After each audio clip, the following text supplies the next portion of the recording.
ഓ എന്താ എന്താ സംഗതി? എന്താ? ഞാൻ പേടിച്ചു പോയി. സുഗുണേട്ടൻ വിളിക്കുന്ന കേട്ടപ്പോഴേ പ്രേതം വിളിക്കാന്നാ തോന്നിയത്. നോക്കി ശാരദേ, നീ എന്നെ വെറുതെ ദേഷ്യം പിടിപ്പിക്കരുത്. ഞാൻ പറഞ്ഞില്ലേ, ഈ ഭൂതവും പ്രേതവും എന്നൊക്കെ പറയുന്നത് മനുഷ്യ മനസ്സിൽ തോന്നുന്ന വെറും വിഭ്രാന്തികളാണ്. ഓരോരുത്തരും അവിടെ ഇവിടെയും കേട്ട ചില കിംവദന്തികൾ അടിച്ചുവിടും. ബാക്കിയുള്ളവർ അത് കേട്ടിട്ട് വെപ്രാളം കാണിക്കല് നാണക്കേട് തന്നെ. ഞാനൊന്ന് ചോദിക്കട്ടെ, ഞാൻ ഇന്ന് ഹാളിൽ കിടക്കാം.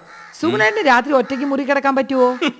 ഒന്ന് പോശാരതേ, ഞാൻ എന്തോന്നു കൊച്ചു പിള്ളേ ഈ മുറിയിൽ ഒറ്റയ്ക്ക് താമസിക്കാന്ന്. ഈ വീട്ടിൽ വേണമെങ്കിൽ ഞാൻ ഒറ്റയ്ക്ക് താമസിക്കാല്ലോ, പിന്നെ അല്ലേ മുറി. ഇന്ന് വെള്ളിയാഴ്ചയാ. അതിനെന്താ? നാളെ ശനി, മറ്റന്നാളെ ഞായർ, അതിന്റെ അടുത്ത ദിവസം തിങ്കൾ. കുഴപ്പമെന്താ? വെള്ളിയാഴ്ച പ്രേതങ്ങൾ ഇറങ്ങുന്നത്. തന്നെ? അപ്പൊ വരട്ടെ. എനിക്ക് വർത്താനം പറഞ്ഞിരിക്കാൻ ഒരു കൂട്ടുമായല്ലോ പ്രേതങ്ങളുമായിട്ട്. അയ്യോ, അപ്പൊ പേടിയില്ല? എടി പേടിയുണ്ട്. ബാധകളെയല്ല, മനുഷ്യനെ. ബാധകളെ പോലെ ജീവിക്കുന്ന മനുഷ്യനെ, അവരെ പേടിക്കണം. ശരി, ഞാൻ തർക്കിക്കില്ല. അതാണ് നിനക്ക് നല്ലത്. ഓ,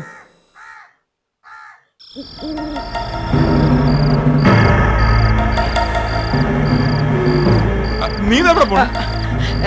ഞാനേ ഹാളിൽ ചെന്ന് കിടക്കാൻ പോവാ. ഓ, യക്ഷ്യം ബാധയൊന്നും പേടിക്കണ്ട സുഗുണേട്ടാ.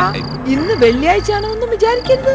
വെള്ളിയാഴ്ച ബാധയോ ഭൂതിയൊന്നും വരുമെന്നേ മനസ്സിൽ പോലും തോന്നരുത്. ദുർമരണം സംഭവിച്ചവർക്ക് കൊമ്പുണ്ടോ? മറ്റേ ആത്മാക്കളെക്കാളും ഉണ്ടോ? 12 മണി കഴിഞ്ഞ ആത്മാക്കൾ ഭൂമിയിലേക്ക് ഇറങ്ങുന്നെന്ന് പറയുന്നതേ വിശ്വസിക്കുകയേ ചെയ്യരുത്. ഞാൻ പോയി കിടക്കട്ടെ. പുറത്ത് കാണും കേട്ടോ. എന്തെങ്കിലും ആവശ്യമുണ്ടെങ്കിലേ പേടിക്കാനീ വിളിക്കണം കേട്ടോ. Good night. Good night. ഞാൻ ഒറ്റയ്ക്ക് കിടക്കാണ്. പായ എവിടെ ഉണ്ടായിരുന്നു?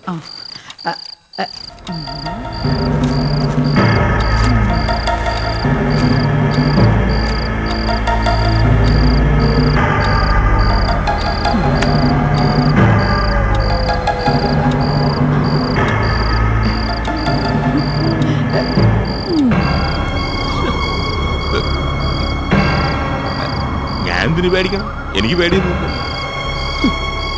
ഒഴുകി വരും ഉദിത്തീരുവോളം ഈ നീലരാവിലെ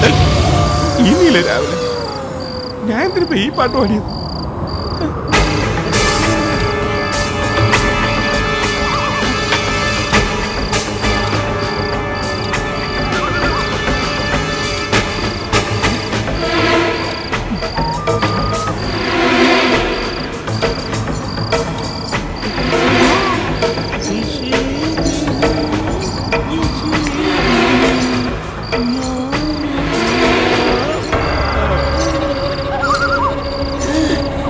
ഈ പാട്ടുകൾ ഓർമ്മ ഓർമ്മ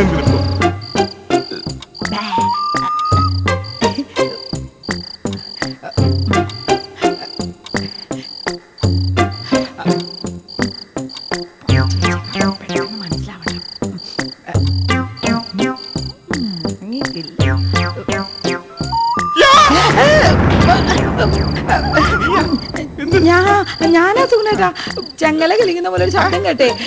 ഞാൻ വിചാരിച്ചു ഇവിടുന്ന് അങ്ങനെ ആയിരിക്കുമെന്ന്. അപ്പൊ എനിക്ക് തോന്നിയതായിരിക്കുമല്ലേ. സുഗുണേട്ടൻ ഉറങ്ങിക്കോ. ഞാൻ പുറത്ത് കയറുന്നോളാം. പേടിയൊന്നുമില്ലല്ലോ. പേടിച്ചുപോയി. പാവം, അത്രയ്ക്ക് പാടില്ലല്ലോ.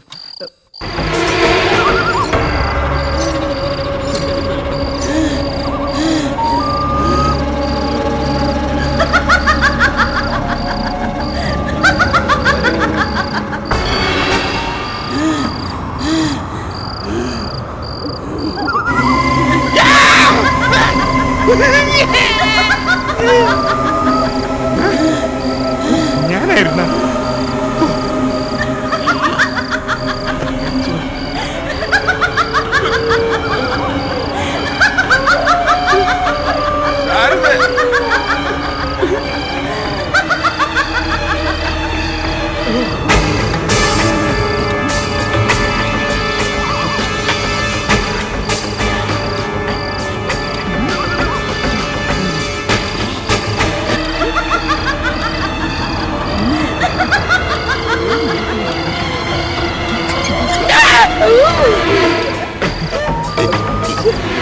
വെള്ളിയാഴ്ച 12 മണി എന്ന് പറയുന്നത് ഭയങ്കര പ്രശ്നം തന്നെയല്ലേ?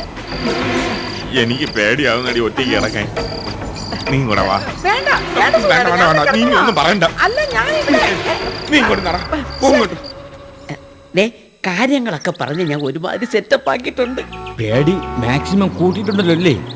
ദേ പോത്തിനെ വയലൂടാൻ പഠിപ്പിക്കരുതേ. ആ. ഓ ഒക്കെ ഞാൻ എൻ്റെ വഴിക്ക് കൈകാര്യം ചെയ്തിട്ടുണ്ടെന്ന്. അല്ല, ഞാൻ അന്ന് ചോദിച്ച പോലെ ഇതിനെ കുറിച്ചൊക്കെ നല്ല അറിവുള്ള ആരെങ്കിലും വെച്ചോളയോന്നാ എന്ന് വെച്ചാ എന്ന് വെച്ചാൽ നല്ല പൂജയും മന്ത്രവാദവും ഒക്കെ അറിയാവുന്നവരെ. അത് പേടിക്കണ്ട. കാരണം സതിക്കുഞ്ഞി ലീലാവതി കുഞ്ഞും 2 പട്ടങ്ങളാ. ചരട് എൻ്റെ കയ്യില.